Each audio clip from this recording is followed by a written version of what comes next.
Good afternoon, welcome back to the Harden Homestead here at the Backroads Company. We are putting in our comfrey lines now and wanted to show you what we're doing with our electroculture, magniculture antennas. So we got the 9-gauge galvanized steel line set out here. Probably can't see it real good on the camera. And we're gonna put in our magnets as well as the beeswax. So we had some beeswax here and the glass mason jar was not up to the task.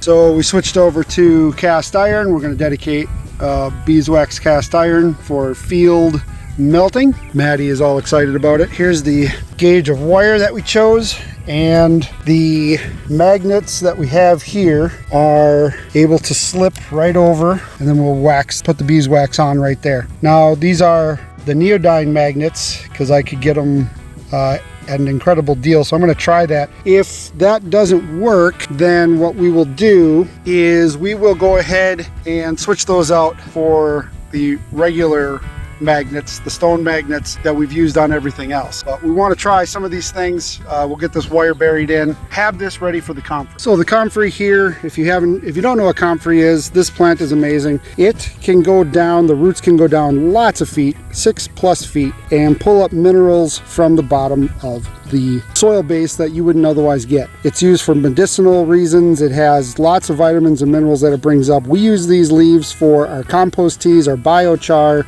to make salves. It's just such a versatile plant. Everybody should have comfrey. And we have quite a few different comfrey buckets here that were brought back from Wisconsin thanks to our friend Ruth, one of the patriots that lived nearby at our old place, and we couldn't have done this without her. So we brought this from Wisconsin down to Arkansas, had them in buckets temporarily, and they're working really good. So we're going to put this line in, then we're going to put a raised row in, and we will put some good compost in once that's done being made. We might actually have to deliver some, but there is some black gold here in with the comfrey, and that should be good.